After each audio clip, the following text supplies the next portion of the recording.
Good evening and welcome to my channel. Tonight, we'll be continuing our reading of The Murder of Roger Ackroyd by Agatha Christie. Chapter 11. Poirot Pays a Call. I was slightly nervous when I rang the bell at Marby Grange the following afternoon. I wondered very much what Poirot expected to find out. He had entrusted the job to me. Why? Was it because, as in the case of questioning Major Blunt, he wished to remain in the background? The wish, intelligible in the first case, seemed to me quite meaningless here. My meditations were interrupted by the advent of a smart parlour-maid.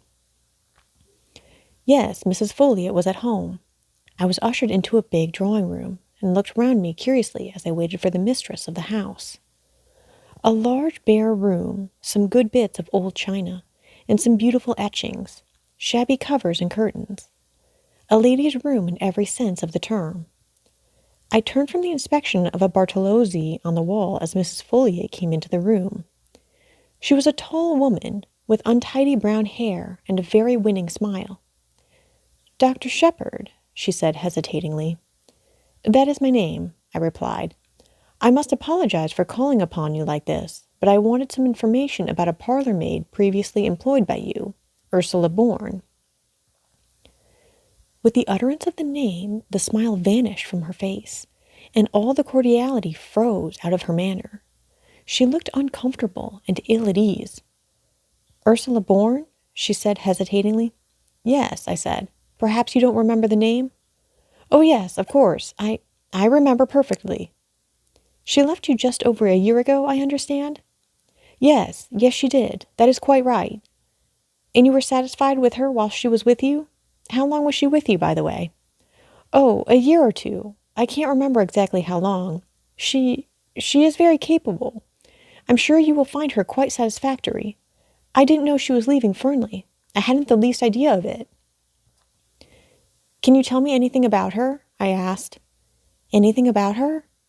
"Yes, where she comes from, who her people are, that sort of thing."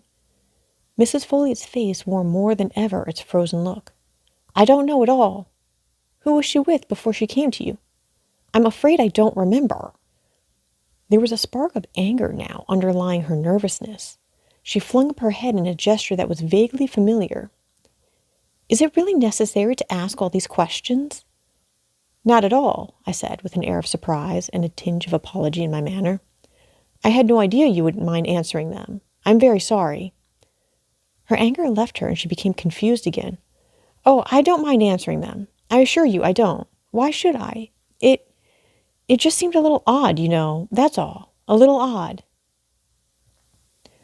One advantage of being a medical practitioner is that you can usually tell when people are lying to you.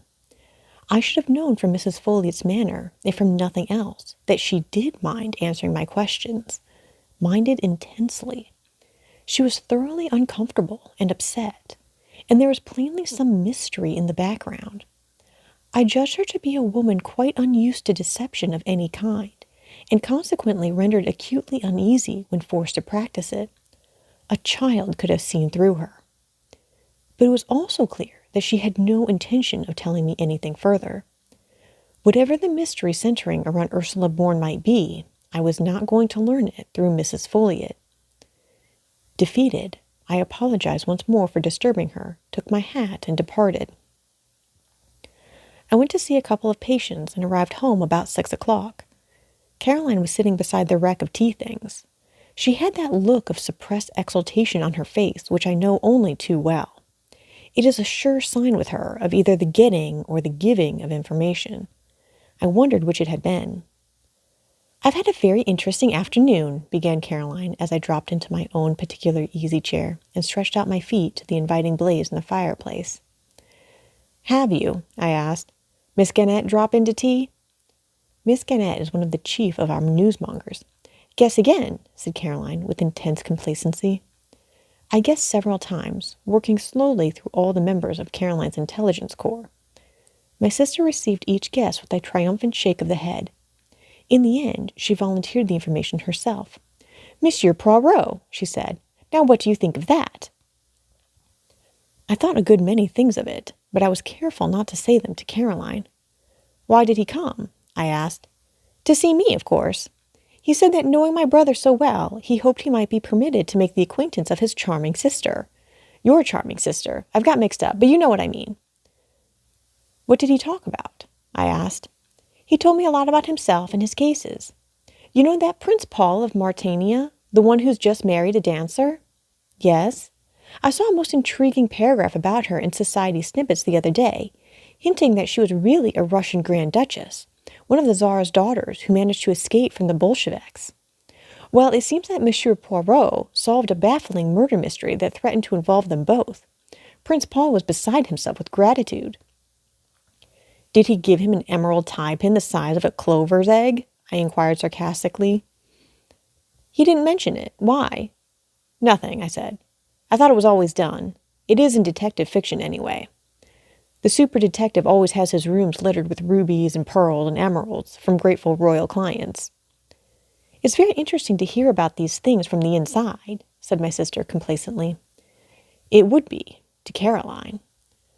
I could not but admire the ingenuity of Monsieur Hercule Poirot, who had selected unerringly the case of all others that would most appeal to an elderly maiden lady living in a small village. Did he tell you if the dancer was really a Grand Duchess? I inquired. He was not at liberty to speak, said Caroline importantly. I wondered how far Poirot had strained the truth in talking to Caroline. Probably not at all. He had conveyed his innuendos by means of his eyebrows and his shoulders. And after all this, I remarked, I suppose you were ready to eat out of his hand. Don't be coarse, James. I don't know where you get these vulgar expressions from. Probably from my only link with the outside world, my patients. Unfortunately, my practice does not lie amongst royal princes and interesting Russian émigrés. Caroline pushed her spectacles up and looked at me. You seem very grumpy, James. It must be your liver. A blue pill, I think, tonight. To see me in my own home, you would never imagine that I was a doctor of medicine.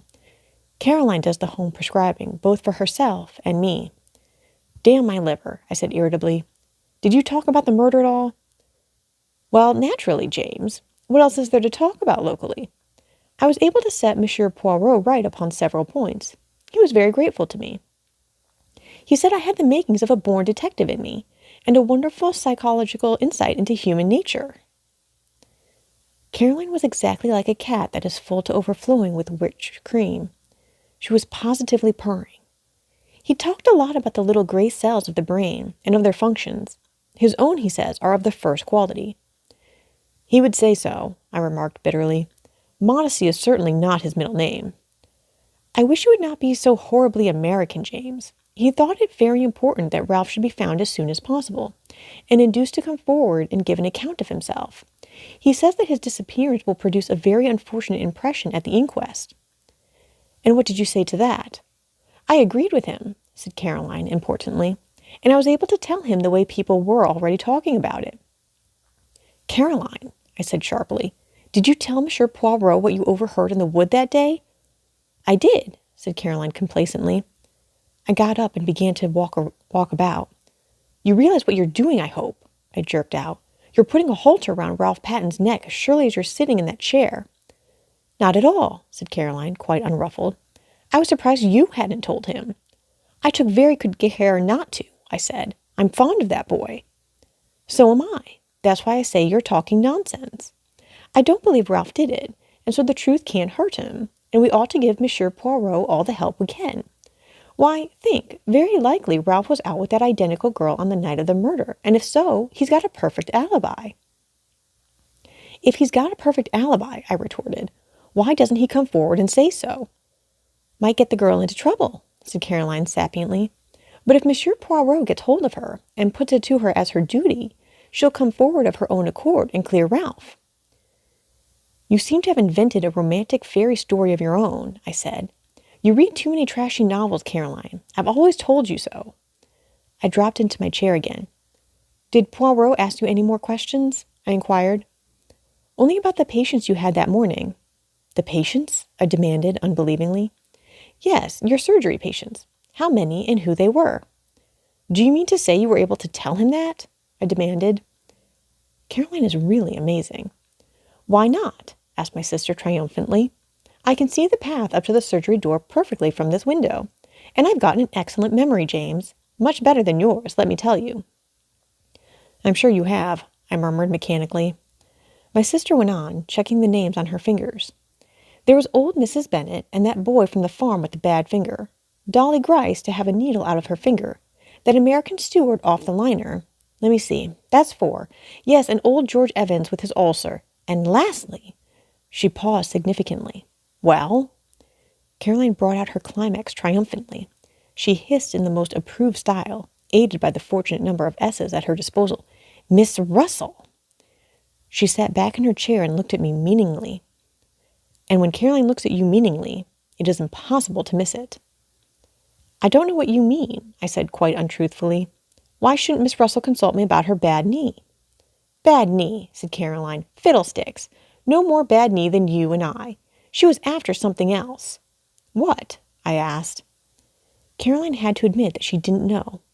But depend upon it that was what he was trying to get at, Monsieur Poirot, I mean. There's something fishy about that woman, and he knows it. Precisely the remark Mrs. Ackroyd made to me yesterday, I said, that there was something fishy about Miss Russell. Ah, said Caroline darkly, Mrs. Ackroyd. There's another. Another what? Caroline refused to explain her remarks. She merely nodded her head several times, rolled up her knitting, and went upstairs to don the high mauve silk blouse and the gold locket which she calls dressing for dinner. I stayed there staring into the fire and thinking over Caroline's words. Had Poirot really come to gain information about Miss Russell? Or was it only Caroline's tortuous mind that interpreted everything according to her own ideas? There had certainly been nothing in Miss Russell's manner that morning to arouse suspicion. At least, I remembered her persistent conversation on the subject of drug-taking, and from that she had led the conversation to poisons and poisoning. But there was nothing in that. Ackroyd had not been poisoned. Still, it was odd. I heard Caroline's voice, rather acid and note, calling from the top of the stairs. James, you will be late for dinner. I put some coal on the fire and went upstairs obediently. It is well at any price to have peace in the home. Thus ends Chapter 11 of The Murder of Roger Ackroyd by Agatha Christie.